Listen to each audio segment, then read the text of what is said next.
Well, the clock has hit noon and the second hand has moved past, so I think we can say good afternoon. Good afternoon, Peaceful Valley Church. Thanks for joining in today. It's good to be together, even though we're not together in the same way. But we are in this season, in this era, we are blessed to be able to use this technology. We are looking at the Passion Week. And if you want to open up your Bibles to Matthew chapter 26, please do that. And as you look, if you kind of look, they have some charts and different things that kind of show you what's happening in the Passion Week. Not that much happens on Wednesday except one pretty significant event, which in Matthew 26, in verse 14, it tells us that Judas went out and he went to the chief priests and betrayed Jesus. But today, I want to look back at the verses before, and Matthew chose to put this here. John tells us that it actually happened earlier in the week, but this is the backdrop of how Judas gets to the place where he's at, and so I want to just look at this narrative and in the beginning of Matthew chapter 26. So if you're there, you can read along, starting in verse 6. Now when Jesus was at Bethany in the house of Simon the leper, a woman came up to him with an alabaster flask of very expensive ointment, and she poured it on his head as he reclined at table. And when the disciples saw it, they were indignant, saying, "Why this waste? For this could have been sold for a large sum and given to the poor." But Jesus, aware of this, said to them, "Why do you trouble the woman? For she has done a beautiful thing to me. For you always have the poor with you, but you will not always have me. In pouring this ointment on my body, she has done it to prepare me for burial. Truly I say to you, wherever this gospel is proclaimed in the whole world, what she has done will also be told in memory of her." This is an interesting story, and oftentimes when we think about this story, and maybe it's from the book of John that we're thinking about it, we think in terms of Judas saying this, because in John, that's kind of what it says. Judas said this because, not because he cared for the poor, but because he was the money keeper and he wanted more money for himself. Well, in this narrative, Matthew tells us that in verse 8, when the disciples saw it, they were indignant. I want us to think about the characters in this story. Think about the woman. And the book of John tells us that this is Mary. This is the sister of Lazarus. So you have Mary and you have Simon, who his house is where they're at. And you have the disciples and Jesus. Mary loves Jesus. And that's a theme in the scriptures. If you remember the story of Mary and Martha, how Martha was busy serving and Mary just was wanting to be with Jesus.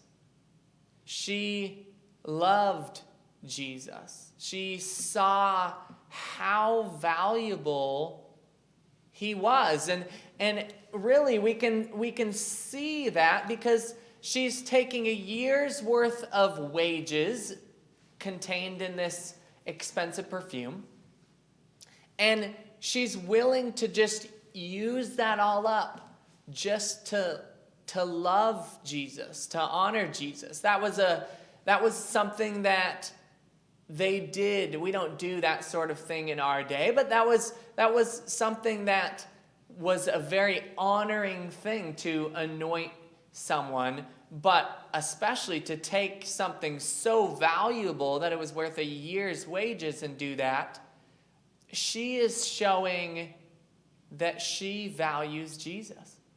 She's showing that she loves Jesus. Now, contrast that to the disciples. They were,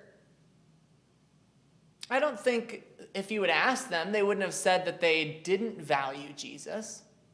And yet, compared to the year's wages, or even compared to the idea of serving, giving to the poor, the idea of just Jesus being with, honoring him, was something less.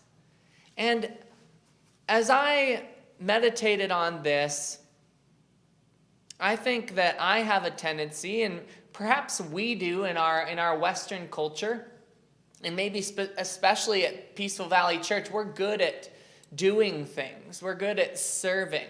We're good at doing projects and helping people in tangible ways.